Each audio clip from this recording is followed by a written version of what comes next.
नमस्कार दोस्तों, स्वागत है आपका अपना ही यूट्यूब चैनल टुडे एग्जाम पर। दोस्तों, जैसा कि आज है आपका 25 जुलाई 2023 और आज जो है सीजीएल का एग्जाम था। सेकेंड शिफ्ट की एग्जाम समाप्त हो गई है। सेकेंड शिफ्ट के एग्जाम में जीके जीएस के सेक्शन से जो भी प्रश्न पूछे गए सभी 100% ओरिजिनल प्रश्नों के साथ उपलब्ध हो गया हूँ। दोस्तों, ये सभी के सभी प्रश्न संध्या, राधे राधे इत्यादि 3-4 बच्चे मिलके जो है व्हाट्सएप ग्रुप पे जो है भेजे हैं सभी प्रश्न, तो मैं आपके सामने लेकर के आ गया हूँ। देखिए कौन कौन से प्रश्न पूछे गए थे। एक प्रश्न पूछे गए थे, विश्वनाथ आनंद के बाद भारत का ग्रैंड मास्टर कौन बना था, है ना। तो ये आपका पंडला हरिकृष्णा बना था, पी हरिकृष्णा बना था। और ये क्वेश्चन मैंने आपको पहले भी बता रखा है, यहाँ तक कि पहली महिला ग्रैंड मास्टर कौन है ये भी बता रखा है। तो आने वाले शिफ्ट में उसको भी लेके तैयार हो जाइएगा, है ना। भारत के प्रथम ग्रैंड मास्टर कौन है महिला में? सुब्बाराम विजय लक्ष्मी, एस विजय लक्ष्मी इन्हें कहते हैं, ठीक है। तो ये बात दोनों ध्यान रखेंगे, इंपॉर्टेंट फैक्ट है। इसको मैं 1-2 बार और रिपीट करवाऊंगा अपने वीडियो के दौरान ताकि आप अच्छे से ये समझ लें, है ना। दोस्तों, ये जो बच्चे दिए हैं राधे राधे, ये जो बच्चे व्हाट्सएप ग्रुप में जुड़े हैं तो आप इनका नाम देख सकते हैं और इनसे पूछ सकते हैं कि क्या कुछ फायदा रहा हमसे जुड़ने का। इनके अलावा 2022 में अर्जुन पुरस्कार शतरंज में भक्ति कुलकर्णी और आर प्राज्ञनंदा को दिया गया था। ये आर प्राज्ञनंदा वही है जो कार्लस मैग्नस को जो है हरा दिया था। और आपसे बाद में पूछा गया था एग्जाम के अंदर कि मैग्नस कार्लसन जो है ये किस देश के रहने वाले हैं, तो आप बताना है उनको कि भाई नॉर्वे के रहने वाले हैं वो, है ना। इनके अलावा भक्ति कुलकर्णी से डायरेक्ट अभी सीएचएसएल में क्वेश्चन पूछा गया था कि ये किस खेल से संबंधित है, तो क्रिकेट से है। किस लिए पूछा गया? क्योंकि अर्जुन अवार्ड जो है लेटेस्ट वाला ये इनको भी दिया गया है। शतरंज के बोर्ड पे कितने घर होते हैं? 64 ब्लॉक होते हैं, जो 2 प्रकार के बांटे होते हैं, 2 कलर में होते हैं। इस प्रकार से 64 ब्लॉक होते हैं, जो आपका 32 एक कलर का और 32 अदर कलर का होता है, जनरली ब्लैक एंड व्हाइट होता है। इनके अलावा 44वां शतरंज ओलंपियाड 2022 में आयोजन किया गया था, तो ये आपका चेन्नई मद्रास में किया गया था, तो ये बात भी ध्यान रखेंगे। आपके सामने कुछ यहाँ पे दिख रहा होगा जो लिस्ट है हमारे देश के ग्रैंड मास्टर का। पहला विश्वनाथ आनंद साहब, पेंडला हरिकृष्णा, बिदंती संतोष, शशिकरण कृष्णन, गांगुली सुरशेखर, नेगी परिमार्जन। देखिए परिमार्जन नेगी जो है आपको कभी काफी बार क्वेश्चन पूछा गया है कि एक तो पवन नेगी आपसे पूछा जाता है और एक आपका परिमार्जन नेगी पूछा जाता है, ठीक है। तो परिमार्जन नेगी जो है ये आपका शतरंज से संबंधित है, ध्यान रखेंगे। इनके अलावा पहले खेलो इंडिया यूनिवर्सिटी गेम का आयोजन कहां पर हुआ था? इस क्वेश्चन में बहुत कंफ्यूजन है। फिर बच्चे ने बताया कि 2 ऑप्शन, एक पंजाब दिया गया था ऑप्शन में, एक ओडिशा दिया गया था ऑप्शन में, और 2 ऑप्शन उनको याद नहीं था। मैंने बोला कि भाई दिल्ली था क्या ऑप्शन में, तो दिल्ली नहीं था। इसका मतलब ये खेलो इंडिया यूथ गेम तो नहीं पूछा गया था पहला वाला, क्योंकि भाई पहला दिल्ली में हुआ था तो ऑप्शन तो रहना चाहिए ना। तो यही पूछा था, पहले खेलो इंडिया यूनिवर्सिटी गेम का आयोजन कहाँ पे हुआ था? अभी 4-5 दिन पहले ही बताए हैं, यूनिवर्सिटी गेम, यूथ गेम, और एक 36वां राष्ट्रीय खेल, और एक आपका माका ट्रॉफी जो होता है विश्वविद्यालय वाला, वो कौन जीता है, ये सभी की चर्चा हमने एक ही साथ कर लिया था, है ना। तो चर्चे में पार्टिसिपेट करो तो भैया, है ना। पहले खेलो इंडिया यूनिवर्सिटी गेम का आयोजन ये ओडिशा के अंदर हुआ था। खेलो इंडिया यूनिवर्सिटी गेम 3 ही हुआ है अब तक, एगो ओडिशा में हुआ है, दूसर का हुआ था बंगलोर में, तीसर का हुआ है योगी आदित्यनाथ के क्षेत्र में यूपी में। इसी लैंग्वेज में बताया भी था मैंने कि योगी के क्षेत्र में, बाबा योगी आदित्यनाथ के क्षेत्र में, है ना। खेलो इंडिया यूनिवर्सिटी गेम का दूसरा संस्करण कर्नाटक बंगलुरु में हुआ था, और तीसरा संस्करण अभी अभी दिल्ली, लखनऊ, नोएडा के कुछ क्षेत्र में, दिल्ली नहीं लखनऊ नोएडा यानी उत्तर प्रदेश समझ लीजिए। इसके अलावा खेलो इंडिया यूथ गेम का 5वां संस्करण 2023 में मध्य प्रदेश के अंदर 8 विभिन्न शहरों में, विजेता कौन रहे? महाराष्ट्र। तो ये सब ध्यान रखेंगे, ये अलग चीज है। ये खेलो इंडिया यूथ गेम है जिनका पहला नाम खेलो इंडिया स्कूल गेम हुआ करता था। देखिए यहाँ पे खेलो इंडिया यूथ गेम का प्रथम संस्करण खेलो इंडिया स्कूल गेम के नाम से 2018 दिल्ली में कराया गया था।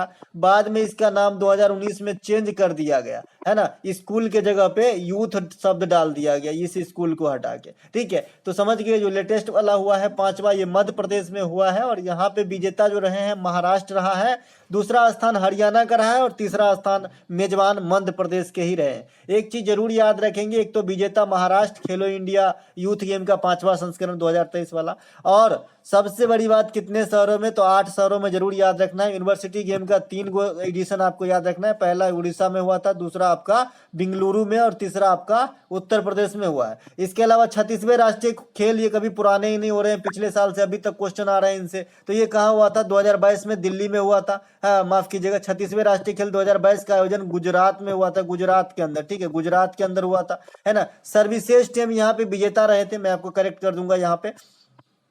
इनके अलावा 36वां राष्ट्रीय खेल में सर्वाधिक पदक किसे मिला था, तो महाराष्ट्र को मिला था, तो ये बात भी ध्यान रखनी। देखिए यहाँ पे थोड़ा सा लॉजिक है, सबसे अधिक पदक कहेगा 36वें नेशनल गेम में तो महाराष्ट्र, लेकिन जीता कौन, तो फिर सर्विसेज। ऐसा क्यों भाई, ऐसा क्यों होता है, तो ऐसा इसलिए होता है क्योंकि सर्विसेज के पास गोल्ड ज्यादा था, है ना, महाराष्ट्र के तुलना में, और जिसके पास स्वर्ण पदक ज्यादा होगा वही विजेता होता है इस खेल में। इसके अलावा निम्नलिखित में से छत्तीसगढ़ का कौन सा महोत्सव है, कल ही बताया ना जी, कल ही बताया है ये चीज, है ना। भाई छत्तीसगढ़ का महोत्सव आपके ऑप्शन में रावत नाचा महोत्सव था, ये महोत्सव है रावत नाचा। इसके अलावा सिरपुर महोत्सव छत्तीसगढ़, खलरी महोत्सव छत्तीसगढ़, डोंगरगढ़ महोत्सव छत्तीसगढ़, है ना, बस्तर महोत्सव छत्तीसगढ़। तो ये सभी के सभी जो छत्तीसगढ़ में स्थित हैं, ध्यान रखेंगे। देखिए बस्तर एक तो छत्तीसगढ़ में भी है, और एक बस्तर आपका हिमाचल प्रदेश के पास भी है, एक बस्तर, एक बिलासपुर आपका छत्तीसगढ़ में भी है, एक बिलासपुर आपका हिमाचल प्रदेश में भी है, एक औरंगाबाद बिहार में भी है, एक औरंगाबाद महाराष्ट्र में भी है, एक हैदराबाद आपके इंडिया में भी है, और एक हैदराबाद आपके पाकिस्तान में भी है। तो ये से बहुत सारे चीज हैं जो आपको थोड़ा सा ज्ञान डेवलप करना पड़ेगा, नहीं तो आदमी गच्चा खा जाता है। ठीक है, चलते हैं आगे। अगला प्रश्न जो हमारा है, अगला प्रश्न था, अच्छा अगला नृत्य है हमारा कि सुआ, कर्मा, सुआ, पंडवानी, पंथी छत्तीसगढ़ के प्रमुख लोकगीत और लोक गायन है, इसे भी आपको ध्यान रखेंगे। ठीक है, इनके अलावा क्लोरीन का परमाणु क्रमांक कितना होता है, तो 17। क्लोरीन का परमाणु क्रमांक कितना है, तो 17 हो जाएगा। ठीक है, इनके अलावा ब्रोमीन की परमाणु क्रमांक 35 हो जाएंगे, है ना। जो भी हेलोजन ग्रुप है उनके परमाणु क्रमांक मैं आपको बता रहा हूँ। जैसे क्लोरीन की परमाणु क्रमांक कितनी होती है, 17 होती है, ब्रोमीन की 35 होती है। और इससे पहले वाले ही शिफ्ट में मैंने हेलोजन के सभी गुण, हेलोजन के सभी जो भी हेलोजन के अंतर्गत आता है, यानी आपका समूह 17 के अंतर्गत जो भी आता है, इनर्ट गैस बताया था मैंने, समूह 18 के अंतर्गत जो भी आया है, सभी का जो है ब्यौरा मैंने सवेरे पहले वाली वीडियो में दे दिया था, है ना। आशा करते हैं कि आपको ये क्वेश्चन नहीं छूटा होगा, क्लोरीन वगैरह की कितनी परमाणु क्रमांक है। और मैं सब दिन बताता हूँ, एग्जामिनर को 4 ही 5 मिलता है परमाणु क्रमांक पूछने के लिए। एक तो सबसे लास्ट पूछ लेता है आपका, सबसे लास्ट 118 का पूछ लेता है जो आपका हेलोजन ग्रुप में है, एओ है। इसके अलावा एक आपसे पूछ लेता है पोटासियम का पूछ लेता है, सोडियम का पूछ लेता है, मैग्नीशियम का पूछ लेता है, कॉपर का पूछ लेता है ना। परमाणु क्रमांक आपके इतने ही पूछते हैं, और एक सोना का पूछ लेता है 79। इससे बाहर परमाणु क्रमांक नहीं पूछते हैं, तो कर लो ना अच्छे से 2 नंबर के लिए अभी से तैयारी। इसके अलावा आयोडीन की परमाणु क्रमांक कितने होते हैं, 53। आयोडीन का क्या उपयोग बताया था, एंटीसेप्टिक के रूप में। ब्रोमीन की क्या बताए थे खासियत, ये लिक्विड फॉर्म में पाए जाते हैं कमरे के टेम्परेचर पे। इसके अलावा पोटासियम की सूत्र क्या होती है, के होती है, और इसकी जो परमाणु क्रमांक है 19 है, तो आपको ये बात भी ध्यान रखना है। सोडियम का परमाणु क्रमांक 11 है, मैग्नीशियम के परमाणु क्रमांक 25 होते हैं। मैग्नीशियम, सोडियम को भाई Na लिखते हैं, Na, तो इन्हें भी ध्यान रखेंगे। इनके अलावा एक प्रश्न आपसे पूछा गया कि किस नर्तक या नर्तांगना को 2020 में पद्मश्री अवार्ड से सम्मानित किया गया है। देखिए पद्मश्री अवार्ड से सम्मानित किया गया है, ये क्वेश्चन एकदम सही है कि भाई बहुत सारे आदमी को पद्मश्री मिलते हैं, लेकिन ऑप्शन तो मुझे मिले नहीं। तो देखिए 2020 में पद्मश्री अवार्ड से जो है शास्त्रीय नृत्य के लिए इंदिरा बोड़ो को भी दिया गया है ना, जो सतरिया नृत्य से ताल्लुक रखती है, जो आपका कहाँ का है, असम का नृत्य है सत्रिय। इसके अलावा 2020 में ही एक कोई आचार्य थे, एस आचार्य, मेरे ख्याल से उनका पूरा नाम शशिधर आचार्य था, ठीक है, उनको भी दिया गया था, शशिधर आचार्य को, है ना। तो अगर शास्त्रीय नृत्य नहीं लगाता है तो आपको ये भी आंसर हो सकता है। तो बताइएगा कि दोनों में से कौन सा ऑप्शन था महाराज, जरा बताने की कृपा करेंगे, है ना, कि इंदिरा बोडो था कि शशिधर आचार्य था, या फिर इनके अलावा भी कोई और था। क्योंकि मैं आपको बता तो रहा हूँ कि पद्मश्री अवार्ड बहुत आदमी को मिलता है। जैसे अभी लेटेस्ट वाला ही ले लो, पद्मश्री अवार्ड 91 को मिला है। अभी 91 में से संगीत के क्षेत्र में भी 1 2 3 4 होगा, है ना। तो भाई ये जो है छांटने में थोड़ा दिक्कत हो जाती है, क्योंकि एग्जैक्ट ऑप्शन तो नहीं है पता। तो आप लोग बताइएगा कि इंदिरा बोडो था कि शशिधर, ये जिसका नाम है, क्या नाम है भाई, फिर से मैं भूल गया, शशिधर आचार्य या फिर कुछ और नाम था। ठीक है, बहरहाल यहाँ पे जो इंदिरा बोडो है इनका कुछ एक्स्ट्रा फैक्ट यहाँ पे मैं दूंगा। ये सत्रीय नृत्य शैली की प्रमुख नृत्यांगना डांसर थी। सत्रीय नृत्य शैली असम का प्रमुख नृत्य शैली है जिसके शुरू करने का श्रेय वैष्णव संत शंकर देव को दिया जाता है, तो इसे भी ध्यान रखेंगे। इनके अलावा 2023 में पद्मश्री फिल्म अभिनेत्री रवीना टंडन को दिया गया है। आगे जाके ये क्वेश्चन एग्जाम में धूम मचाएगा, यहाँ से VVI करके अभी से ही लिख लो डायरी के अंदर। इनके अलावा बेंजीन की खोज किस वर्ष की गई थी? देखिए आज जो है इससे पहले वाले शिफ्ट में आपसे पूछ रहा था कि CHO समूह अगर जोड़ देंगे तो क्या बनता है किसी भी कार्बनिक कंपाउंड में, किसी भी आपका है ना मतलब कार्बन के जो समी मतलब ये होते हैं कंपाउंड, उसके अंदर अगर आप CHO जोड़ेंगे तो क्या बनेगा, सवेरे पूछा गया था। तो CHO कंपाउंड को हम एल्डिहाइड कंपाउंड कहते हैं। ठीक है, इसको जैसे बेंजीन में जोड़ते हैं तो बेंजल्डिहाइड हो जाता है, इसी प्रकार से। ठीक है, इनके अलावा जो आपका बेंजीन की खोज हुई थी 1925 में मैकल फेराइट के द्वारा करा गया था बेंजीन की खोज, लेकिन इसमें 3 आदमी और इंक्लूड है। जगह समय समय पर जो है इनके नाम में परिवर्तन होते गए। ठीक है, बाद में इनका नाम जो है बेंजीन तक पहुंचा, है ना। तो ये भाई ये जो है आपके बेंजीन, ये 6 गो कार्बन होता है, इसमें 6 गो हाइड्रोजन होता है, यानी C6H6 जो है इसका आपका क्या होता है, स्ट्रक्चर होता है, रासायनिक सूत्र होते हैं बेंजीन का। ठीक है, तो ये भी बात आपको ध्यान रखेंगे। इनके अलावा जो है तेलंगाना विधानसभा में कुल कितने सीट है? तो तेलंगाना विधानसभा में कुल 119 सीट है। ये भी क्वेश्चन आपके एग्जाम में आया हुआ है। और मैं अभी से बता दूं कि आने वाले एग्जाम में कर्नाटक विधानसभा में कितने सीट है ये पूछे जाएंगे। ये यूं ही नहीं पूछे जाते हैं, कोई ना कोई बात होती है। तेलंगाना में देखिए जब से मुख्यमंत्री जी बने हैं तब से वही है। इसके अलावा जो तेलंगाना ये कर्नाटक है, ये कर्नाटक से इसलिए राइज होंगे ये क्वेश्चन क्योंकि कर्नाटक में अभी अभी चुनाव हुआ है और बाजी जो है पलट गई है। वहां पे कांग्रेस की सरकार बन गई है तेलंगाना के अंदर। ठीक है, तो इसीलिए जो है ये क्वेश्चन आपके एग्जाम में आएंगे। बात करें तेलंगाना राज्य की फॉर्मेशन की, तो सभी राज्यों में सबसे लास्ट फॉर्मेट होने वाला राज्य है ये 2014 में आंध्र प्रदेश से अलग हुआ था। तेलंगाना की जो राजधानी है ये हैदराबाद है, बनी राजधानी इनको मिली, और आंध्र प्रदेश की नई राजधानी बनी थी अमरावती। ठीक है, तेलंगाना की वर्तमान मुख्यमंत्री कौन है? तो चंद्रशेखर राव जी हैं। तेलंगाना का प्रमुख त्योहार क्या है? बोनालू बथुकम्मा मेद्राम जात्रा। ये तीनों त्योहार जरूर ध्यान रखेंगे तेलंगाना के रिगार्ड में, जिनमें इनके देवी देवता डैटी भी पूछ देते हैं, तो ध्यान रखेंगे। बोनालू में जो है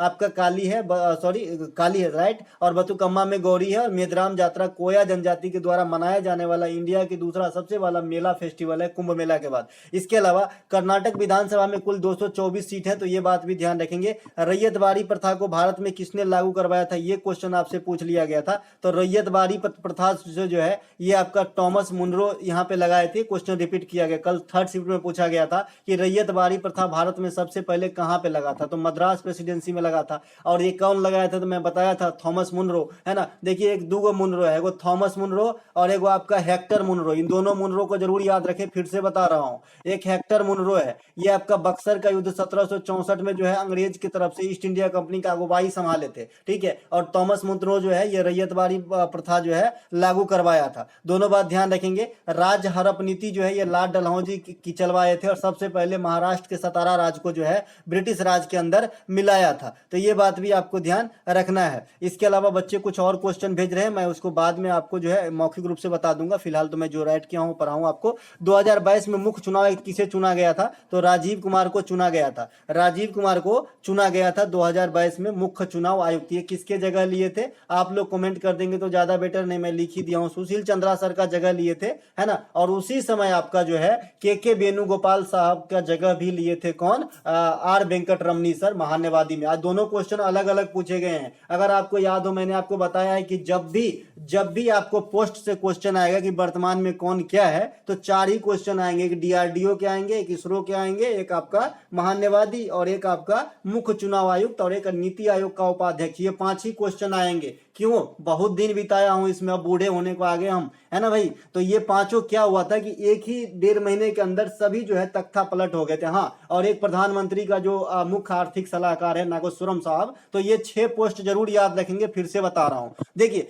एक आपका DRDO में अध्यक्ष पूछेंगे कि कौन है, तो DRDO में अध्यक्ष जो है ये समीर बी कामत साहब हैं, जो आपका G सतीश रेड्डी साहब का स्थान लिए थे, है ना। इनके अलावा DRDO का स्थापना की बात करेंगे तो 1958 में हुआ था, 1 जनवरी 1958 को हुआ था और मुख्यालय इसका दिल्ली के अंदर है, रक्षा विभाग से संबंधित है। इनके अलावा मैंने कहा इसरो का आपको पूछेगा, इसरो का जो वर्तमान में चीफ है ये सोमनाथ साहब है। ये किनका स्थान लिए थे? ये के सिवन का स्थान लिए थे। मैंने कहा आपको महान्यवादी पूछेगा, महान्यवादी मतलब अटॉर्नी जनरल ऑफ इंडिया, जो आज पूछा गया है, लेकिन मैंने एक ही क्वेश्चन लिखा है, एक्स्ट्रा फैक्ट में ये आपको बता दूंगा, नहीं तो टाइम किल होगा। महान्यवादी जो है ये आपका कौन है भाई? आर वेंकट रमनी साहब हैं। ये किनका स्थान लिए? के वेणुगोपाल का। मैंने कहा भाई नीति आयोग का उपाध्यक्ष पूछेगा, सुमन कुमार बेरी है, किसका स्थान लिया है? राजीव कुमार का। ठीक है, देखिए राजीव कुमार, कंफ्यूज मत होना, राजीव कुमार अभी चीफ इलेक्शन कमिश्नर भी हैं और जो राजीव कुमार जो थे पहले नीति आयोग में उपाध्यक्ष भी थे, है ना। इनके अलावा मैंने एक बार कहा कि भाई पीएम के मुख्य आर्थिक सलाहकार जो है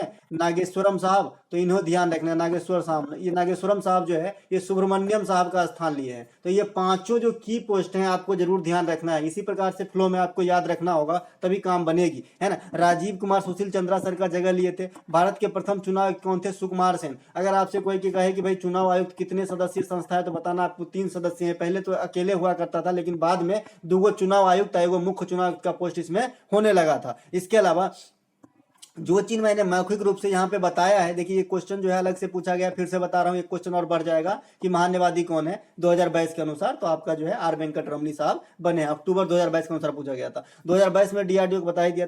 चुनाव आयोग कैसा निकाय है भैया? संवैधानिक निकाय है। आर्टिकल कहाँ से कहाँ तक है? 324 से 329। इसके प्रमुख कार्य क्या है? राष्ट्रपति का चुनाव करवाना, उपराष्ट्रपति का चुनाव करवाना, चुनाव चिन्ह प्रदान करना, विधानसभा का चुनाव करवाना, लोकसभा का चुनाव करवाना, राज्यसभा का चुनाव करवाना, ये सभी चुनाव आयोग के जो है प्रमुख कर्तव्य हैं। लेकिन जो राज्य के अंदर राज्य चुनाव आयोग होता है, उनका क्या काम है भाई? तो उनका काम है भाई नगर पालिका के चुनाव कराना, ग्राम पंचायत की चुनाव कराना, वो उन्हीं के लिए है ना। एक काम और ये भी कर लेते तो भाई इतना झंझट नहीं होता, लेकिन फिर क्या मामला बढ़ता कि भाई इतने सारे राज्य है तो सबकी पंचायत की चुनाव करो, नगर पालिका का चुनाव करो, तो दिक्कत हो जाएगा। इसीलिए भार कम पड़े, इसलिए राज्य में भी चुनाव आयोग होते हैं। इनके अलावा प्रधानमंत्री रोजगार गारंटी योजना किस वर्ष आई, है ना। ये राधे राधे जिन बच्चे का नाम है, ये 2005 में मार के आया है आंसर और बताया है कि सर आपने पढ़ाया था। मैंने इसका स्क्रीनशॉट भी आपको दिखाना है, लास्ट में दिखाऊंगा। मैं अपनी जो ये नहीं करना चाहता कि मैं आपको ये दिखाऊं कि मेरे से बहुत क्वेश्चन मिलता है, आप जानते हैं, आप जुड़े हैं तो खुद ही जानते हैं ये बात, तो बताने की कोई जरूरत नहीं है, फिर भी, है ना। तो ये बच्चे ने, मैं इनको प्रेशर डाल के बताया कि भाई बताइए ये 2005 ही था क्या? इन्हें मंत्रालय पूछ रखा था, इनको जो है मंत्रालय पूछ रखा था। तो ये जो है आपका ग्रामीण मंत्रालय के अंतर्गत कार्यरत है ना, जो बाद में मनरेगा बन गया। ये तो आप समझते हैं 100 दिन का रोजगार प्रदान करता है मनरेगा के अंदर आजकल। ये जो विश्व में सबसे लंबी मतलब सबसे बड़ी ये संस्था है कि 100 दिन की लगातार रोजगार जो है मुहैया कराता है। अब ये मनरेगा के अंतर्गत क्या क्या काम होता है ये आप भी, आपसे छुपा हुआ तो है नहीं, कि गांव घर में जो बांध वगैरह बनते हैं, इनमें मिट्टी कटाई, मिट्टी ढुआई, जो भी काम होती है पर मतलब जनहित से संबंधित, ये मनरेगा के थ्रू जो है गांव के मुखिया संचालित करवाते हैं। तो ये पहले नरेगा बना, फिर बाद में महात्मा गांधी शब्द इसमें ऐड हुआ, पीछे में तो हो गया मनरेगा। तो ये 2005 में आया था, तो ये पूछा गया था, ठीक है। लेकिन देखिए जो बच्चे में कंफ्यूजन था, एक बच्चा ने दूसरा पहले जो बताया था, है ना, ये बच्चा बताया था PEMEGP, इसका मतलब होता है prime minister employment generation programme, है ना। तो भाई ये जो प्रोग्राम वाला है ये दूसरे मंत्रालय के अंतर्गत है, ठीक है। तो ये क्वेश्चन नहीं आया था, है ना, ये बच्चे को मैं 4 बार जोर डाल के बोला तो वही आया था नरेगा वाला, ठीक है। तो लघु और मध्यम उद्यम मंत्रालय के अंतर्गत ये वाला कार्यरत है PMEGP। तो आने वाले एग्जाम्स के लिए इसे भी ध्यान रखें, अच्छा स्कीम है ना। PMGP की शुरुआत जो है ये आपका 2008 ईस्वी में हुआ था। वर्तमान में जो MSME मंत्रालय जो है ना लघु वाला, इसके जो मंत्री हैं ये नितिन गडकरी साहब हैं, नागपुर विधानसभा क्षेत्र से जो है ये आपका जो है सांसद हैं, और काफी अच्छे कैरेक्टर और बहुत ही उच्च क्वालिटी की दर्जे के नेता हैं ये, है ना। जैसा कि आप जानते हैं इनको भारत योजना सरकार के अलावा ये इस जो PMGP वाला जो है ना ये प्रोग्राम, इसमें भारत सरकार के अलावा और कौन फंडिंग करता है, किसकी सहायता होती है? तो सिडबी की। और सिडबी के मुख्यालय कहाँ पे है? लखनऊ में। किस समिति की अनुशंसा पे जो है ये उसको बसाया गया था? 1990 के अंदर। सिडबी की स्थापना 1990 में हुआ था, लखनऊ में हेडक्वार्टर है, और ये आबिद हुसैन समिति की अनुशंसा पे जो है लगाया गया था। तो ये एक्स्ट्रा वाला जानकारी था भाई, ये जो मैं बता रहा हूँ ना प्रोग्राम वाली PMEGP, एक्स्ट्रा जानकारी थी। आपको क्वेश्चन ये पूछा गया है कि भाई प्रधानमंत्री रोजगार गारंटी योजना किस वर्ष? 2005। और किस मंत्रालय? ग्रामीण विकास मंत्रालय, ठीक है। चलते हैं आगे। एक प्रश्न आपसे पूछा गया है कि संतूर वादक कौन है? ऑप्शन में पंडित शिव कुमार शर्मा दिया गया था, सीधे सीधे लड्डू, है ना। पंडित शिव कुमार शर्मा, राहुल शर्मा, भजन सुपारी, ये सभी के सभी संतूर के जो है प्लेयर है। भजन सुपारी है, सुपारी नहीं है, नहीं तो खाने वाला सुपारी नहीं है। पंडित रविशंकर, निखिल बनर्जी, अनुष्का शंकर, ये सितार के प्लेयर हैं, इन्हें भी ध्यान रखें। टी.एच. विनायक घाटम प्ले करते हैं। मैं याद रखने को बताया हूँ तोताराम, तोताराम जो है पखावज प्ले करते हैं, पखावज। इसके अलावा मैंने बताया अन्नपूर्णा देवी को याद रखना है, सुरबहार प्ले करती हैं। तो ये सब जो कुछ गिने चुने कैरेक्टर हैं इनको जरूर ध्यान रखें।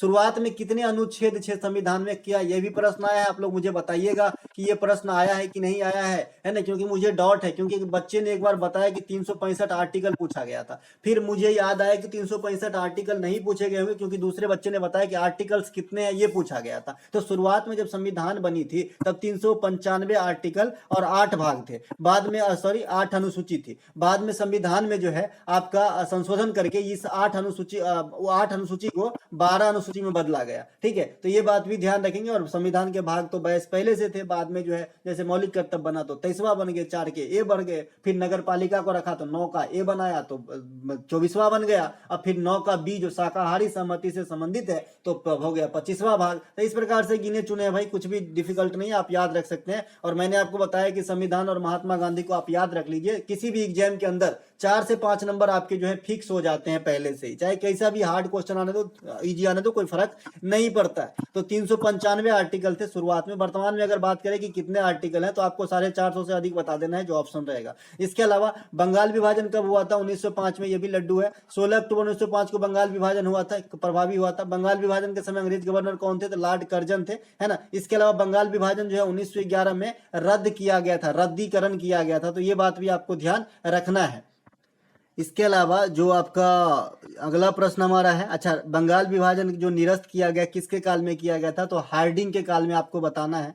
बंगाल में जो प्रभावी हुआ था ना, उस दिन बंगाल में शोक दिवस मनाया गया था 16 अक्टूबर 1905 ईस्वी को, तो ये बात भी ध्यान रखेंगे। इनके अलावा बंगाल विभाजन के दौरान चलने वाली आंदोलन स्वदेशी आंदोलन थी, तो ये बात भी ध्यान रखेंगे। आपसे क्वेश्चन पूछा जाता है कि निम्नलिखित में से किस आंदोलन में महात्मा गांधी सक्रिय नहीं रहे? तो एक ऑप्शन स्वदेशी आंदोलन का होता है, वही राइट आंसर होता है, क्योंकि आपको पता है कि भाई 1917 में तो लौटे ही थे, सॉरी 1915 में, तो स्वदेशी आंदोलन में कैसे भाग लेंगे। इनके अलावा अर्थशास्त्र में किस भारतीय को नोबेल पुरस्कार मिला था पहली बार? तो 1998 में अमर्त्य सेन साहब को मिला था। ये नालंदा विश्वविद्यालय के कुलाधिपति थे, अभी रिटायर हो गए वहां से। अभी जो अरविंद पनगड़िया को नालंदा विश्वविद्यालय के कुलाधिपति के रूप में चुना गया है। भारत के लिए दूसरा नोबेल जो है इकोनॉमिक्स के अंदर 2019 में आया था, बनर्जी साहब को मिला था। इनके पत्नी को भी मिले थे साथ में, एस्टर डुफ्लो इनके पत्नी का नाम था। ये भारतीय मूल के विदेशी नागरिक हैं। भारत के लिए पहला नोबेल 1913 में रविन्द्रनाथ टैगोर साहब के द्वारा गीतांजलि राइट के लिए जो है जीता गया था, है ना, साहित्य के क्षेत्र में। भारत के लिए विज्ञान में पहला नोबेल 1930 में सीवी रमन साहब के द्वारा जीता गया, रमन प्रभाव के लिए।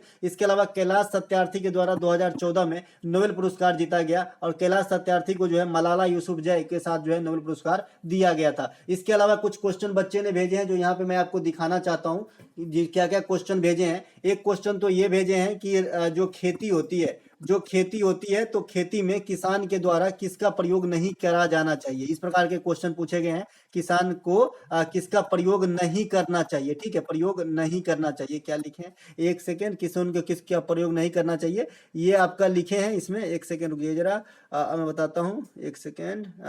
यहाँ पे लिखे हैं, कहाँ गया है ये, इसका प्रयोग नहीं, कहाँ जाए, यहाँ पे लिखा है जैविक खाद।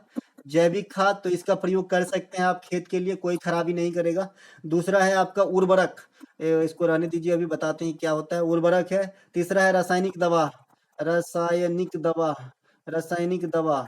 चौथा क्या है, चौथा नहीं है, 3 ऑप्शन है। इन तीनों ऑप्शन को देखते हुए मैं रासायनिक दवा का प्रयोग नहीं करूंगा खेती करने के लिए, क्योंकि ये पर्यावरण के लिहाज से अच्छा नहीं है, ठीक है। वैसे जो है जो हम लोग खाद बोल देते हैं ना, खाद जैसे डीएपी, यूरिया, है ना, यूरिया एक होती है उजरा कलर का चीनी के जैसा, एक डीएपी होता है गांव घर में खाद, गांव घर में क्या हर जगह ही होती है, लेकिन हम लोग खेती बाड़ी से जुड़े हुए हैं तो जानते हैं थोड़ी बहुत, है ना, देखे हैं।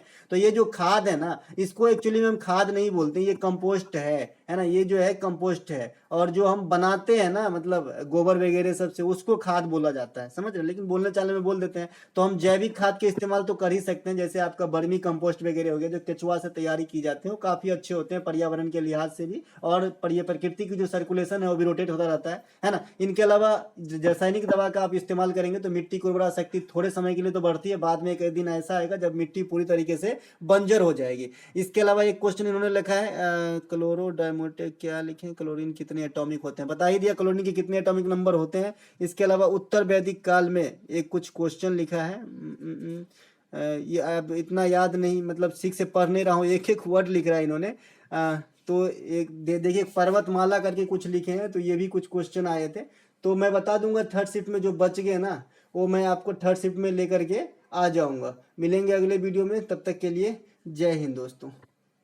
नमस्कार दोस्तों, स्वागत है आपका अपना ही यूट्यूब चैनल टुडे एग्जाम पर। दोस्तों आज है आपका 25 जुलाई 2023 और आज जो है सीजीएल का एग्जाम था। फर्स्ट शिफ्ट के एग्जाम समाप्त हो गए हैं। फर्स्ट शिफ्ट के एग्जाम में जीके जीएस के सेक्शन से सभी ओरिजिनल प्रश्नों को जो है यहाँ पर लेके आ गया हूँ। दोस्तों जैसा कि आप जानते हैं, मैं आपको 100% ओरिजिनल प्रश्नों के साथ साथ इम्पोर्टेंट एक्स्ट्रा फैक्ट दूंगा जो आने वाले किसी भी एग्जाम के लिए जो है रामबाण का काम करेगा, जैसा कि आप जानते हैं। तो चलिए शुरू करते हैं आज का ये वीडियो।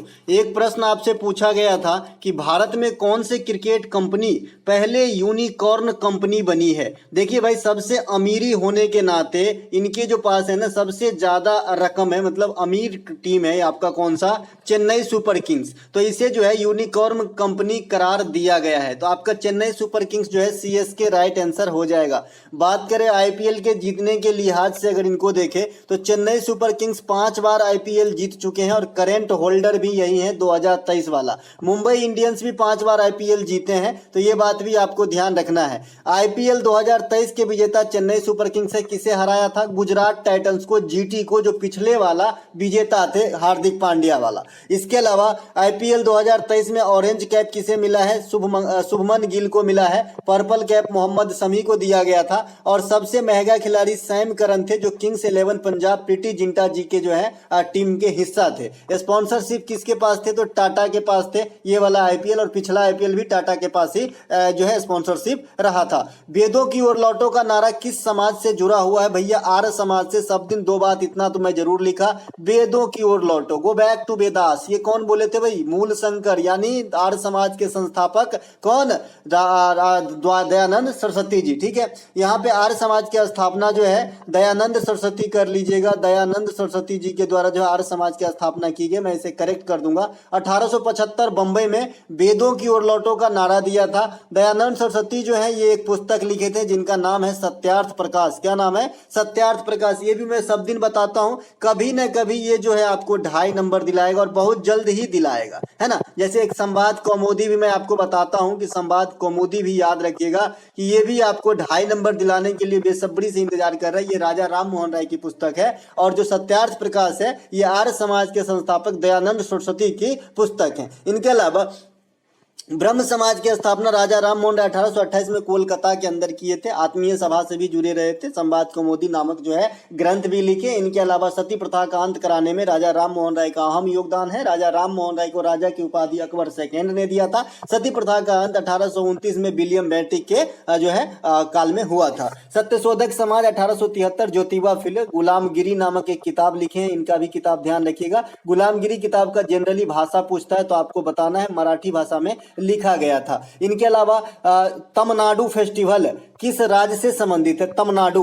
भैया देखिए तमिलनाडु नहीं है, ये तमिलनाडु है। तमिलनाडु फेस्टिवल जो है ये जातीय जनजातीय फेस्टिवल है। ये आपका अरुणाचल प्रदेश राज्य में सेलिब्रेट किया जाता है, खास करके मिसमी वगैरह से, है ना। तो ये बात भी ध्यान रखेंगे। अरुणाचल प्रदेश के अन्य त्योहार जैसे सोलुंग है, मोपिन है, लोसार है, मुखौटा नृत्य है, ये सभी के सभी अरुणाचल प्रदेश के इंपोर्टेंट त्योहार हैं जो आने वाले एग्जाम में आपको नंबर दिलाएगा। देखिए लोसार जो है ये सिर्फ अरुणाचल प्रदेश में ही नहीं है, स्टार लगा लीजिएगा, यह हिमाचल प्रदेश में भी होती है और आपका लद्दाख के अंदर भी होती है और तिब्बत के अंदर भी होती है। तो ये लोसार को थोड़ा अलग रखेंगे। बाद बाकी सोलंग, मोपेन, मुखौटा ये अरुणाचल प्रदेश का पक्का त्योहार है। बाद बाकी लोसार भी आप मना सकते हैं अरुणाचल प्रदेश में, क्योंकि ये बौद्ध धर्म से संबंधित त्योहार है। अरुणाचल प्रदेश में बौद्ध धर्म के लोग भी रहते हैं, तभी तो वहां पे कई सारे बौद्ध मठ है, जैसा कि आप जानते ही हैं। इसके अलावा लाहो बांग्ला ये मेघालय का जो है त्योहार है, तो इसे भी ध्यान रखें। नोंगक्रेम ये भी मेघालय का है, इसे भी ध्यान रखेंगे। आपसे क्वेश्चन पूछा गया है कि 2019 में भारत में वन प्रतिशतता कितनी थी? 2019 में भारत में वन प्रतिशतता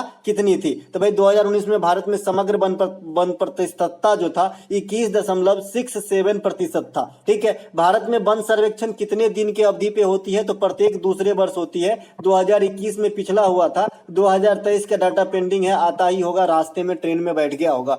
किस मंत्रालय के अधीन काम करते हैं? तो पर्यावरण, वन और जलवायु परिवर्तन मंत्रालय मंत्रालय, भूपेंद्र यादव जी, है ना। तो ये इसके मंत्रालय के अंतर्गत जो है कार्यरत हैं। भारतीय वन सर्वेक्षण 2023 अभी लंबित है, मैंने यही बताया है कि अभी जो है इनका डाटा नहीं आया ऑफिशियल। इनके अलावा लुड्डी नृत्य किस राज्य से संबंधित है? मुझे जैसा लग रहा है कि नृत्य में जो है मिलान करने वाला पूछा गया, क्योंकि आज जो है नृत्य से 3 क्वेश्चन आ गए भाई। एक तो लुड्डी नृत्य आ गए, ये पंजाब में मनाया जाता है, पंजाब के पश्चिमी एरिया में मनाया जाता है, ये बात ध्यान रखेंगे। इसीलिए इसकी झलक आपको पाकिस्तान में भी देखने को मिलेगा, लुड्डी नृत्य, है ना, लुड्डी नृत्य, है ना। पंजाब में और भी त्योहार हैं, जैसे लुड्डी नृत्य है पंजाब में, ये पुरुष और महिलाएं दोनों मिलकर करती है ना। इनके अलावा भांगड़ा, गिद्धा, बैसाखी, ये भी पंजाब का अट्रैक्शन है, तो इन्हें भी ध्यान रखेंगे। इनमें भांगड़ा सिर्फ पुरुष के द्वारा और गिद्धा सिर्फ महिलाएं के द्वारा की जाती है ना। इनके अलावा पंजाब में एक भांड नृत्य भी होता है, भांड, इसे भी ध्यान रखेंगे। और मैंने इसी में बताया आपके पाथेर भांड, पाथेर भांड जम्मू कश्मीर में होता है और भांड जो है खाली पंजाब में होता है। इनके अलावा जल क्रांति योजना किसकी योजना है? देखिए, जल क्रांति योजना की शुरुआत 2015-2016 में उस समय के तत्कालीन, है ना, जल विकास एवं नदी विकास मंत्रालय, जल संसाधन एवं नदी विकास मंत्रालय के मंत्री उमा भारती के द्वारा शुरू किया गया था। तो ये इसमें ऐसा कुछ पूछ रखा था कि ये केंद्र सरकार की है कि राज्य सरकार की, तो भाई ये केंद्र सरकार की योजना हो जाएगी आपका जल क्रांति योजना, है ना। ये केंद्र सरकार की योजना है, 2015-16 में आया था। राष्ट्रीय जल मिशन भी एक केंद्र सरकार की योजना है, 2008 में ही आया था, है ना। हर घर जल इनका लक्ष्य है ना, 2022 तक ही 2024 तक लक्ष्य रखा है, ठीक है, बढ़ा दिया गया इनका लक्ष्य को, लक्ष्य से भी क्वेश्चन आ जाता है। हर घर जल वाला प्रथम राज्य बना आपका गोवा और प्रथम केंद्र शासित प्रदेश बना है दमन। दमन और दादर नगर हवेली, दमन और दीव को मर्ज करके एकमात्र केंद्र शासित प्रदेश दमन क्रिएट कर दिया गया है, ये बात भी ध्यान रखेंगे। तो गोवा राज्यों में पहला हर घर जल वाला, केंद्र शासित प्रदेश में दमन। खाली स्पेशल आपको एगो डिस्ट्रिक्ट पूछ देगा, तब बुरहानपुर बताइएगा हर घर जल वाला डिस्ट्रिक्ट है, ठीक है। इनके अलावा हैलोजन अक्रिय गैस समूह 1 और समूह 2 में आपको रिलेशन यानी मैचिंग करने से आपसे क्वेश्चन पूछा है, कल ही बताया है भाई। हैलोजन, नोबल गैस, अक्रिय गैस, इनर्ट गैस, ये तीनों एक ही चीज है और हैलोजन इससे जस्ट पिछला समूह में है। 17 में हैलोजन, 18 में ये तीनों की बात जो है रखी गई है, ठीक है। तो यहां से आपको मिलान करने वाली क्वेश्चन पूछी गई है। मैं आपको ऐसा डाटा आज इसके ऊपर दूंगा कि आज के बाद अगर आपको हैलोजन या फिर अक्रिय गैस से कोई भी क्वेश्चन छूट जाता है तो मैं यहीं बैठा हूं, आके मुझे बताना, है ना। तो मैं सोचूंगा भाई कहां कमी रह गई, है ना। बिल्कुल नहीं रहेगा भाई, क्वेश्चन नहीं छूटेगा भाई आज के बाद इस टॉपिक से मैं बता रहा हूं। हैलोजन और अक्रिय गैस, नोबेल गैस, देखिए हैलोजन एक अलग चीज है, अक्रिय गैस, नोबेल गैस और इनर्ट गैस, ये तीनों एक ही चीज को बोलते हैं। इनर्ट अंग्रेजी में बोलते हैं, नोबेल जो है इसको प्यार से बोलते हैं, और अक्रिय गैस क्रिया नहीं करने के कारण बोलते हैं, मतलब क्रिया नहीं करते, दूसरे से तालमेल ज्यादा नहीं रखता। इसको याद रखने का तरीका मैंने बताया था, घर का नकारा बच्चा सबसे कटा कटा रहता है, सबसे बाहर रहता है, कोई ध्यान नहीं देता है। तो अक्रिय गैस का मतलब क्या है? अक्रिय मतलब अमाने नहीं होते, क्रिय मतलब रिएक्शन होती है, तो जो रिएक्शन न करे वो अक्रिय गैस है। हालांकि कुछ अपवाद भी है, कुछ अपवाद भी है, लेकिन रेयरली है। तो मतलब आपको एक समूह में बना के रखा गया है कि ये सब जो है मिलनसार नहीं है, इसको बाहर रखो। मिलनसार किस कंडीशन में कोई भी रासायनिक तत्व नहीं होते हैं जिसके वैलेंसी जो है 8 हो जाते हैं, अष्टक अपने आप पूरा हुआ होता है, तो वो किसी से क्यों संयोग करेगा। हमेशा जो है रासायनिक तत्व जो है 8 इलेक्ट्रॉन की चाहत में घूमते रहते हैं, जैसे आप लोग जो है ना, जाने दीजिए, है ना। तो ये जो है आपका, तो इनके पास पहले से ही 8 है, तो 8 जो है, अब मैं कुछ और कहने वाला था भाई, मजे के चाहत में घूमते रहते हैं। बहुत जगह है ना कि भाई मैं देखा हूं बहुत सारे टीचर वहां पे पढ़ाएंगे कम, हंसाएंगे ज्यादा, दुनिया भर की अकबर बीरबल कहानी तानसेन जो भी है ना, तो वहां पे उनको बहुत मजा आता है। 2-4 बार रे बच्चा बोल के 2-4 बार थोड़ा ये आधुनिक जमाना में जो चलता है अट्रैक्शन वाली बात सब ये बता दिए, तो उनको बड़े मजा आता है, तो वहां पे एकदम भीड़ लगी रहती है। तो यही मैं रोक लिया था बातों को कि जाने दीजिए, नहीं बताऊंगा, लेकिन फिर भी बता दिए, है ना। तो ये जो है आपको मैच करने को बताया गया था। तो देखिए, चलिए आते हैं भाई, अक्रिय गैस कौन कौन से हैं। तो ये आपके हीलियम है, आर्गन है, जेनॉन है, रेडॉन है, नियॉन भी हो जाएंगे। इनके अलावा आपका ओमलियंग, इस प्रकार से ऑग्नेशन, है ना, क्रिप्टन, इस प्रकार से, ठीक है। अब इसके कुछ जो गुण है वो पे देख लेते हैं भाई। अक्रिय जरूर है, लेकिन ऐसा थोड़ी है कि इनके गुण नहीं, अगर गुण नहीं होता तो फिर रखते ही क्यों, हम क्यों जानते भाई इनको। तो इनका क्या गुण है? हीलियम का क्या गुण है दादा? टायर वगैरह में भरने में काम आता है, गोताखोरों द्वारा ऑक्सीजन में मिलाकर सांस लेने में काम आता है। हीलियम गैस की एक खूबी है कि ये अदाहा होता है, अदाहा मतलब अज्वलनशील होता है, मतलब ये आग नहीं पकड़ती जल्दी। आर्गन का इस्तेमाल कहाँ होता है? ट्यूबलाइट के अंदर होता है आर्गन का इस्तेमाल। इनके अलावा अच्छा आर्गन खतरनाक गैस भी होता है भाई स्वास्थ्य के दृष्टिकोण से, ठीक है। जेनॉन को स्ट्रेंजर गैस कहा जाता है, अजीबो गरीब गैस कहा जाता है, ये बात भी ध्यान रखेंगे। और जो मैं अभी अपवाद बताया कि भाई हीलियम मतलब जो अक्रिय गैस है इसमें भी अपवाद है, तो जेनॉन भी अपवाद दर्शाता है, ये भी जो है किसी विशेष परिस्थिति में मतलब क्रिया कर सकता है। रेडॉन, इसके चिकित्सीय प्रणाली में यूज करते हैं हम लोग रेडॉन को। इसके अलावा ऑर्गेनाइजेशन, इनका संकेत ओजी होता है, ये आधुनिक आवर्त सारणी के सबसे अंतिम तत्व हैं, ठीक है। सबसे अंतिम तत्व है आपके कौन सा भैया, ओजी। इसके अलावा क्रिप्टन, इसके अलावा नियोन से भी एक इस्तेमाल याद रखेंगे, जो सेफ्टी लैंप वगैरह होते हैं या फिर जो लाइट वगैरह होते हैं यहाँ पे इसकी यूज किया जा सकता है आपका कसका नियोन का। आधुनिक आवर्त सारणी में नोबेल गैस को समूह 18 में रखा गया और आपने ऊपर नोबेल गैस को जो है अच्छे से रीड किया है। अब देखिए हम क्लोरीन फ्लोरीन जो आपका हेलोजन ग्रुप है यहां से कुछ प्रॉपर्टीज निकाल के देते हैं।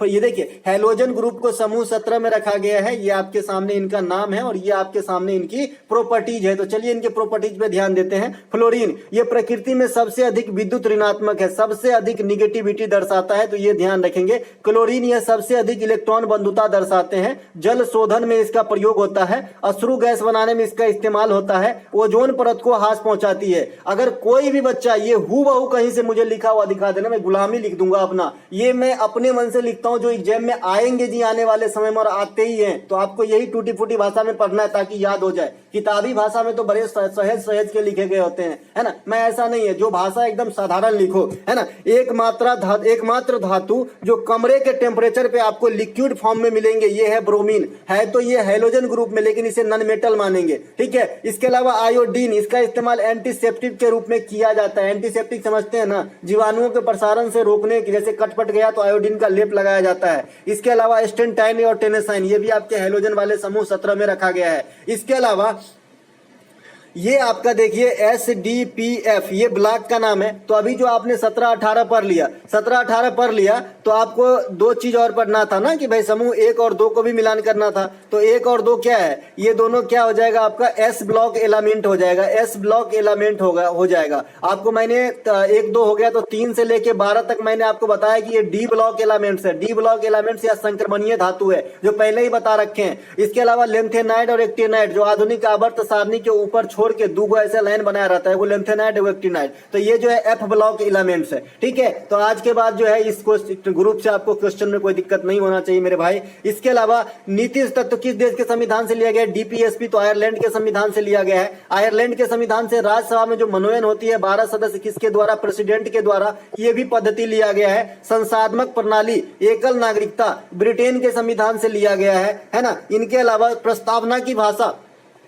ऑस्ट्रेलिया के संविधान से लिया गया है। इसके अलावा संविधान संशोधन की प्रक्रिया आर्टिकल 368 जिसे आप कहते हैं दक्षिण अफ्रीका से लिया गया है। राज्यसभा में जो चुनाव की प्रक्रिया है निर्वाचन वाली, मनोनयन वाली, अभी अभी आपने देखा कि आयरलैंड से लिया गया है, ठीक है, आयरलैंड से लिया गया है। लेकिन जो निर्वाचन वाली पद्धति है ये दक्षिण अफ्रीका से लिया गया है। तो दोनों बात ध्यान रखेंगे, यानी राज्यसभा में जो चुनाव होती है ये कहां से प्रेरित है ना, सदस्यों का चुनाव, तो भाई आयरलैंड और अफ्रीका दोनों से। आपातकालीन व्यवस्था जर्मनी के वेमर संविधान से।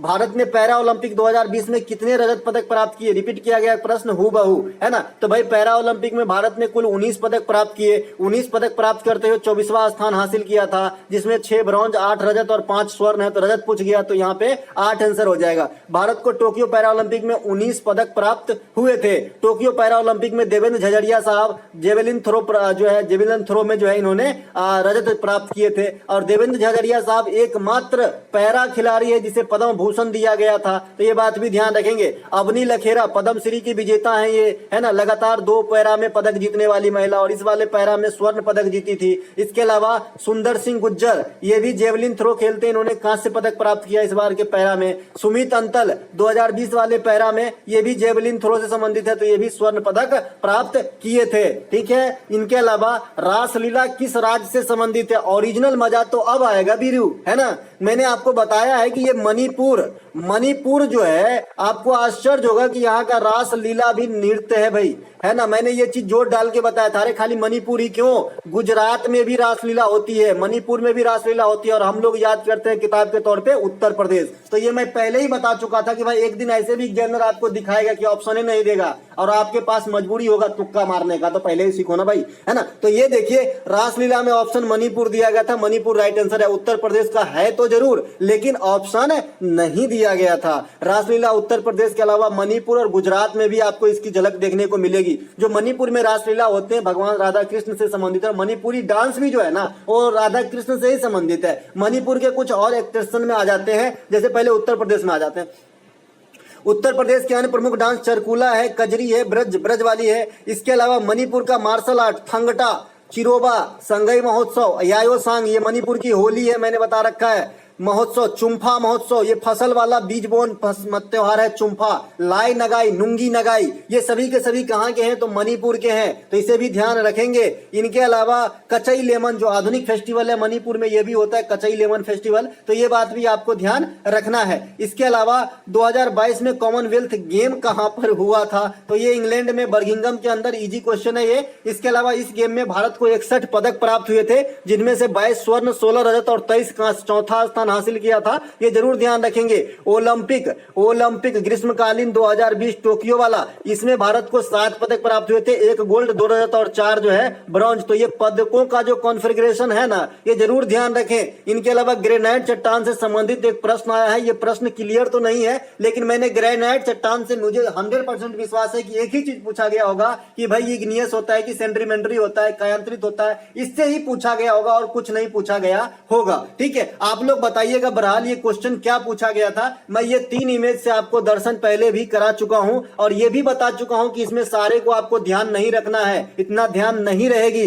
जैसे ये वाला मेटामॉर्फिक में आपको एक संगमरमर यानी मार्बल को ध्यान रखना है, एक मैंने आपको बताया था क्वार्टाइज को ध्यान रखना है, और एक आपको मैंने बताया था स्लेट को ध्यान रखना है। बाद बाकी कोई भी हमारे काम के नहीं है, एग्जाम के लिहाज से आज तक एग्जाम में नहीं आया है ना। तो ये 3 तो आप याद रख ही सकते हो इस सीट से। दूसरे सीट से मैंने बताया था कि आपको क्या याद रखना है, कैंगलोमैट याद रखना है, बलुआ पत्थर सैंडस्टोन याद रखना है, और स्लेल याद रखना है। कौन से? अवसादी सेडिमेंट्री रॉक से। ठीक है, इसी के अलावा यहाँ पे ग्रेनाइट पूछा है, तो ग्रेनाइट वाला इमेज यहाँ पे है, इसे इग्नियस रॉक कहते हैं। इसमें मैंने आपको बेसाल्ट याद रखने को बताया था, ग्रेनाइट याद रखने को बताया था, यही दोनों पूछते हैं ज्यादातर। ठीक है, तो यहाँ पे बेसाल्ट भी होता है आपका इग्नियस, और ग्रेनाइट भी इग्नियस ही होता है। अच्छा, बेसाल्ट चट्टान जब क्षरण हो जाती है ना इसकी, तो इससे जो है काली मिट्टी की निर्माण होती है, और यही काली मिट्टी को आप रेगूर मिट्टी भी कहते हो या फिर कपासी मिट्टी भी कहते हो, जो मध्य प्रदेश, गुजरात, महाराष्ट्र में, इंडिया में बहुतायत मिलता है, जो कपास की खेती के लिए काफी अच्छा होता है। 2011 में जनसंख्या घनत्व कितने थे? देखिए ये क्वेश्चन जो है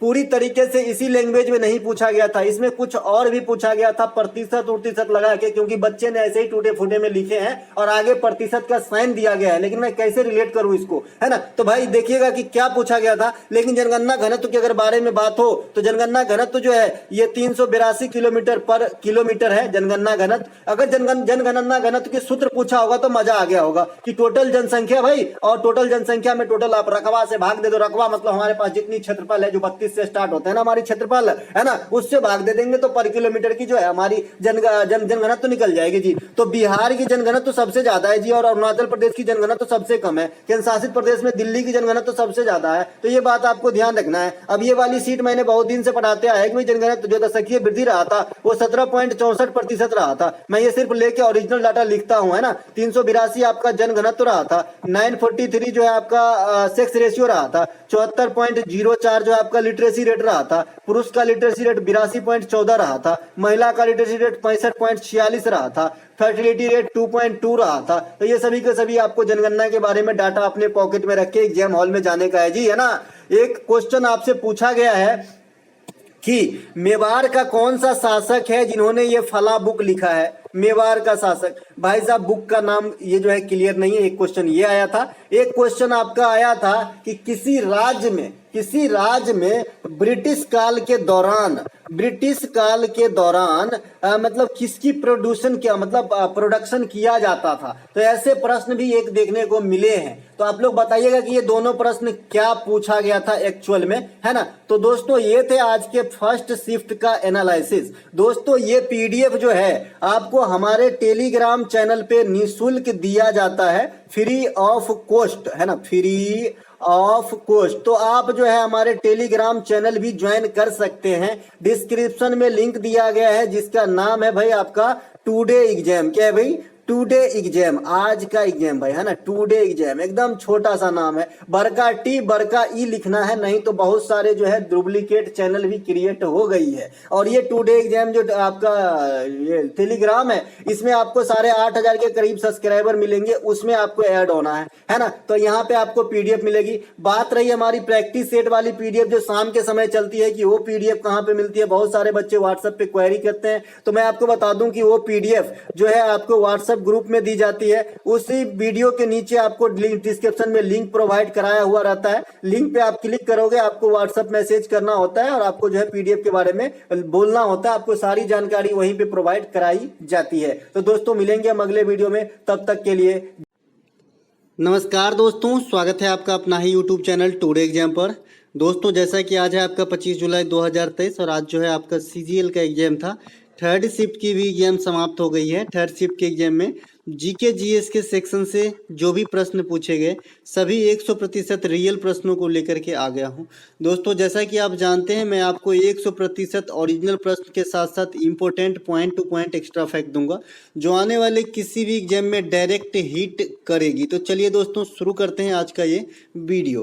पहला जो हमारा प्रश्न है, एशियाई खेल 2018 में भारत के तरफ से ध्वजवाहक के रूप में जो है कौन काम किए थे, या ध्वजवाहक कौन बने थे, है ना। तो एशियाई खेल 2018 में भारत की तरफ से ध्वजवाहक नीरज चोपड़ा जी रहे थे। तो यही आपका राइट आंसर हो जाएगा। नीरज चोपड़ा किस खेल से जुड़े हुए हैं, तो भाला फेंक से जुड़े हुए हैं। भाला फेंक से जुड़े हुए हैं। नीरज चोपड़ा को गोल्डन बॉय भी कहा जाता है ना, गोल्डन बॉय भी कहा जाता है। नीरज चोपड़ा टोक्यो ओलंपिक के अंदर एकमात्र गोल्ड जो है भारत को जीत के दिया। कितने मीटर भाला फेंके थे, 87.58 मीटर। इसका मीटर जरूर ध्यान रखेंगे, सीएचएसएल के एग्जाम में इसके मीटर से क्वेश्चन आ गए थे। इनके अलावा नीरज चोपड़ा अभी जो कारनामा किया है, डायमंड लीग 2023 भी जीता है, डायमंड लीग 2022 भी जीते थे, है ना। इनके अलावा कॉमनवेल्थ गेम 2022 में ध्वजवाहक कौन रहे थे, अगला बारी इसकी है। तो पीवी सिंधु रहे थे आपके स्टार्टिंग समारोह में, स्टार्टिंग सेरेमनी में। और आपका जो समापन समारोह में ध्वजवाहक रहे थे, ये आपका निखत जरीन और शरद कमल रहे थे। तो ये बात भी ध्यान रखेंगे, जिनमें से शरद कमल कॉमनवेल्थ गेम 2022 के अंदर सर्वाधिक पदक भारत के लिए व्यक्तिगत रूप से जीते, 4 पदक, जिसमें 3 गोल्ड और 1 रजत जीते, है ना। और इसी कारण इसे 2022 वाला जो मेजर ध्यानचंद पुरस्कार है, एक लौता खिलाड़ी शरद कमल को दिया गया है जो टेबल टेनिस खेलते हैं। ठीक है, तो शरद कमल के बारे में इतनी थोड़ी लंबी चौड़ी जानकारी रखेंगे। 2018 का एशियाई गेम कहाँ पे हुआ था, इंडोनेशिया के अंदर हुआ था। एशियन गेम भारत में सबसे पहले कब हुई थी, तो स्टार्टिंग सेरेमनी था, समझ लीजिए इस गेम का शुरुआती एडिशन था, यहीं से जो है स्टार्ट होती है 1951 दिल्ली से। भारत में दोबारा एशियाई खेल 1982 में कराया गया था। 2010 में जो है आपका राष्ट्रमंडल खेल कराए गए थे, है ना। तो ये बात भी आपको ध्यान रखना है। तो ये सब कुछ बातें हैं जो आपको ध्यान रखना है भारत के लिहाज से और खेल के लिहाज से।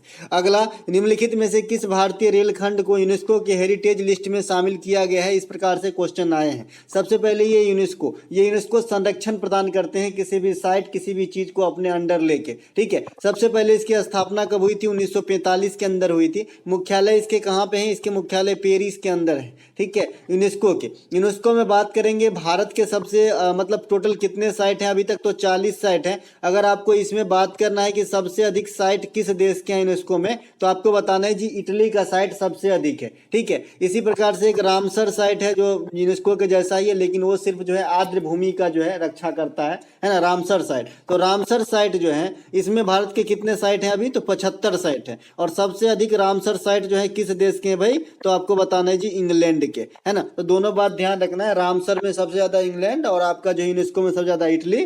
भारत में जो है यूनेस्को का 40 और रामसर का 75। रामसर क्या होता है, आर्द्र भूमि वाला होता है, वेटलैंड होता है। और ये जो यूनेस्को है, ये क्या होता है, इसमें कुछ भी आ सकता है, कोई जगह, कोई मंदिर, कोई शहर, कोई स्टेशन, कुछ भी आ सकता है, राइट। इसके अलावा यहाँ से आपसे पूछा गया कि किस रेल खंडों को हेरिटेज में शामिल किया गया है। ऑप्शन में कुछ भी हो सकता है, नीलगिरी माउंटेन रेलवे, इसको भी शामिल किया गया है। कालका शिमला रेलवे, ये भी किए गए हैं। छत्रपति शिवाजी महाराज टर्मिनस मुंबई, ये भी किए गए हैं। दार्जिलिंग हिमालयन रेलवे, तो ये भी हो सकता है। तो इन चारों में से कोई भी आपको एक ऑप्शन जो है आपके ऑप्शन में दिए गए रहेंगे। इनके अलावा यूनेस्को की स्थापना बताई दी 45 के अंदर, मुख्यालय पेरिस के अंदर। वर्तमान में जो इनके चीफ है ना, आंद्रे अजोलो है, बहुत दिन से है। इनके अलावा यूनेस्को में शामिल होने वाला भारत का अंतिम साइट कौन सा था, था धौलावीरा।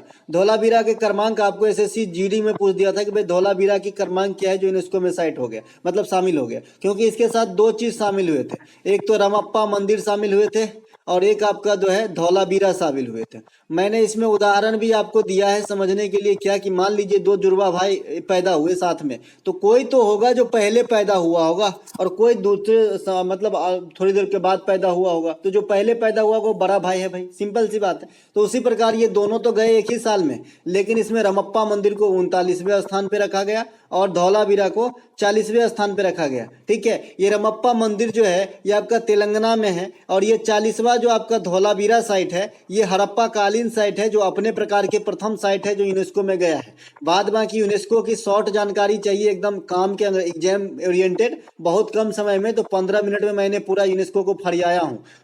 आपको डिस्क्रिप्शन में लिंक तो नहीं मिलेगा क्योंकि वो बहुत दिन पहले वीडियो बनाया था, लेकिन आप चैनल पेज पे जाओगे तो जरूर मिल जाएगी। इसके अलावा हर्षवर्धन के शासन अवधि क्या थी भैया? हर्षवर्धन की शासन अवधि 606 से 647 ईस्वी तक रहा था। अच्छा, यूनेस्को से क्वेश्चन अगर आपसे पूछे कि यूनेस्को में सबसे पहले भारतीय साइट कब शामिल हुए, तो 1983 बताना है। वहां पे 4 साइट को शामिल किया गया था, जिसमें ताजमहल, आगरा का किला, इस प्रकार से शामिल किए गए थे, है ना। इनके अलावा गुफा शामिल किए थे, राइट। इनके अलावा हर्षवर्धन के काल में हेनसांग भारत आए थे, हेनसांग चाइनीज थे, है ना, चाइनीज, है ना। इनके अलावा जो आपका हर्षवर्धन, नागानंद, रत्नावली, प्रियदर्शिका, ये तीनों के तीनों किताब कौन लिखे हैं जी? तो हर्षवर्धन महाराज खुदे लिखे हैं। हर्षवर्धन के राजकवि कौन थे? बाणभट्ट। ये बाणभट्ट कौन सी किताब लिखते हैं? एक तो हर्ष चरित्र लिखते हैं और एक आपका कादम्बरी लिखते हैं। हर्षवर्धन की राजधानी बहुत ही पूछे जाते हैं आपके एग्जाम में, चूंकि ये जो वर्धन वंश था, वर्धन वंश, है ना, ये जो हर्षवर्धन गद्दी पे बैठे तो राज्यवर्धन जो इनके भाई थे इनके बाद गद्दी पे बैठे थे, तो इन्हें वर्धन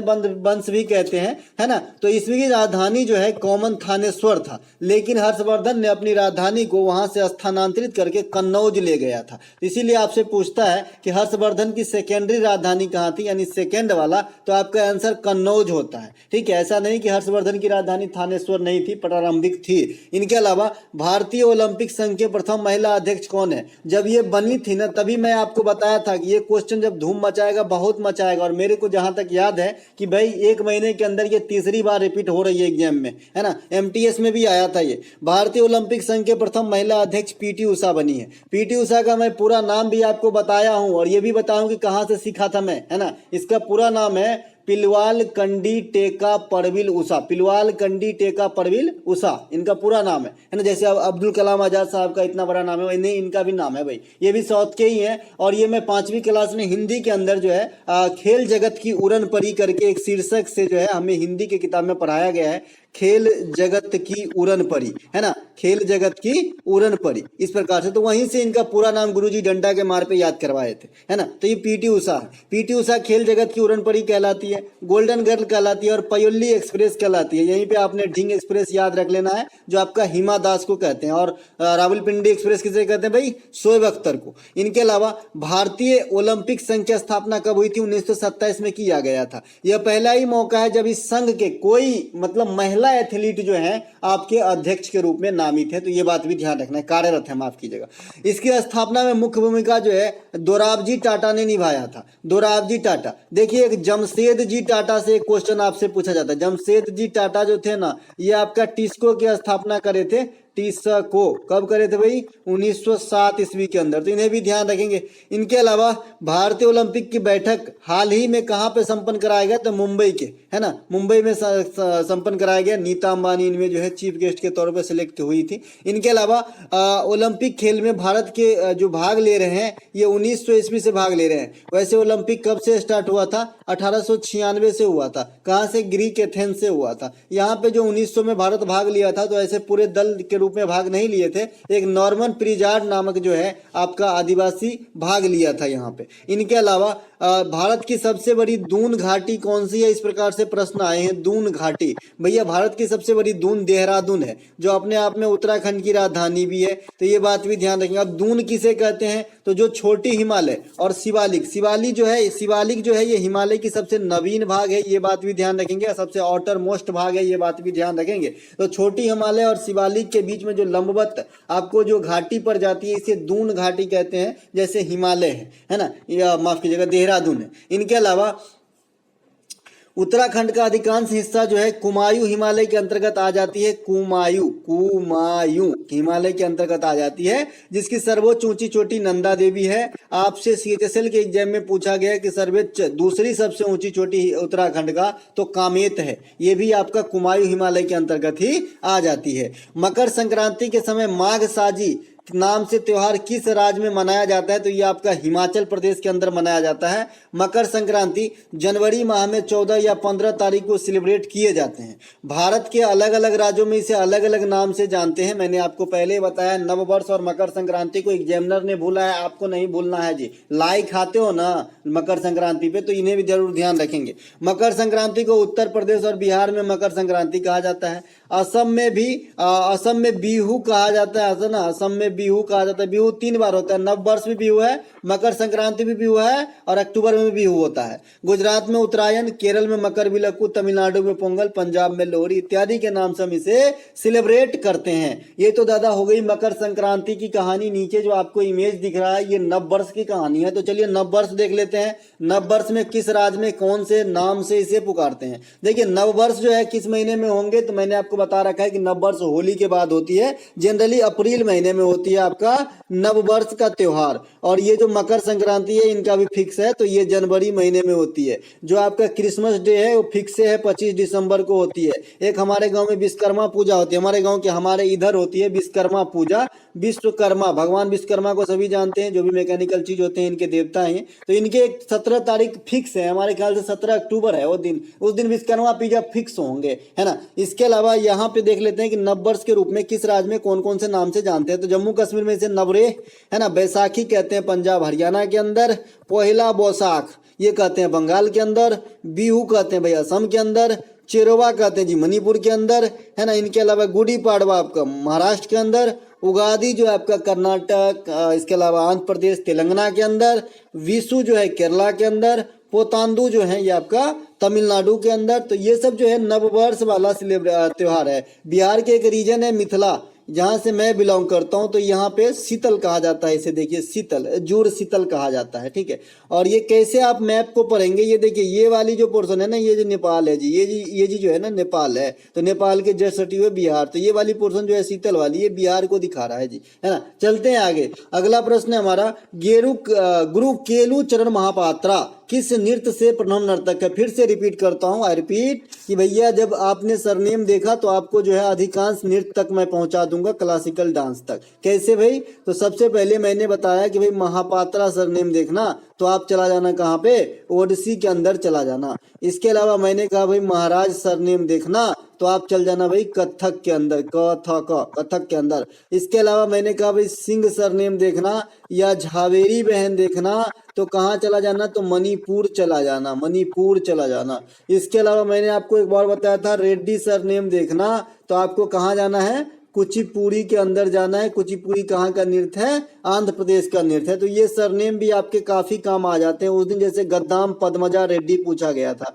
पद्मजा रेड्डी पूछा गया था, गद्दाम पद्मजा रेड्डी, 18 तारीख 3rd शिफ्ट, राइट, है ना। तो भाई ये जो है आपके कैसे पकड़ेंगे इसे, तो मैंने रेड्डी बताया और कुछ सोचने की जरूरत नहीं है, आप चले जाओ कहाँ पे, कुचिपुड़ी के पास, है ना। तो ओडिसी नृत्य से संबंधित है। ये गुरु थे केलू चरण महापात्र, नाम से भी स्पष्ट है। इनके अलावा वेम्पति चन्ना स्वामी पूछा गया, जो मैं पहले बता रखा हूं, तो बताने की जरूरत नहीं है। इसके लिए अन्य कलाकार जैसे सुजाता महापात्रा, सोनल मानसिंह, संयुक्ता पन्नेगरी, इंद्रानी रहमान, ये सभी के सभी जो है ओडिसी से संबंधित है। भारत में स्थानीय स्वशासन के जनक कौन थे या कौन थे या किसने किए थे, इस प्रकार से क्वेश्चन आए हैं। तो स्थानीय स्वशासन के जनक लॉर्ड रिपन थे, सब दिन बताते आए हैं। भैया स्थानीय स्वशासन क्या होता है, जिसे आजकल हम मॉडिफिकेशन वाला नाम पंचायत राज कहते हैं, पंचायत कहते हैं, ग्राम पंचायत कहते हैं, दिस इज स्थानीय स्वशासन। इसके अलावा राज हड़प नीति के जनक किसे कहते हैं, लॉर्ड डलहौजी को कहते हैं। लेकिन वो उस समय जो है हमारा फायदा देख के स्थानीय स्वशासन नहीं किए थे, वो अपना फायदा देख के किए थे। भारतीय रेल के जनक कौन है, लॉर्ड डलहौजी। 1853 में जो है भारतीय रेल की शुरुआत हुई थी, 16 अप्रैल 1853 को।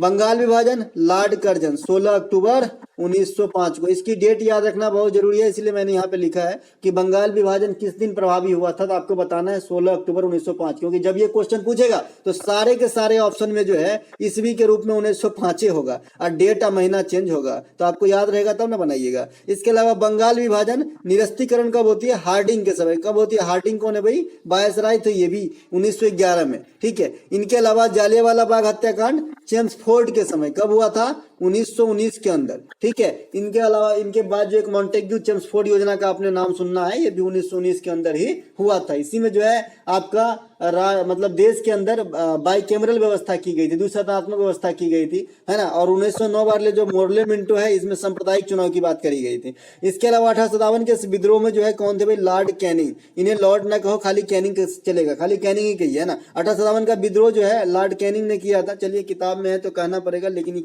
लॉर्ड जैसे तो काम कुछ किया नहीं, है ना। तो ये लॉर्ड कैनिंग ने किया था 1857 विद्रोह में, है ना। इसके अलावा यही प्रथम वायसराय बना था इंडिया का, ठीक है। प्रथम वायसराय इन्हें ही कहा जाने लगा। 1857 के बाद जो है काफी सारे चीजों में बदलाव हुई। सबसे पहले ईस्ट इंडिया कंपनी के हाथ में जो हमारा सत्ता जो ईस्ट इंडिया कंपनी के हाथ में था, ये छीन के ब्रिटिश क्राउन के अंतर्गत यानी इंग्लैंड से अब हम शासित होने लगे थे। और जो गवर्नर जनरल की पोस्ट थी, ये बदल के अब वायसराय की पोस्ट हो गई थी।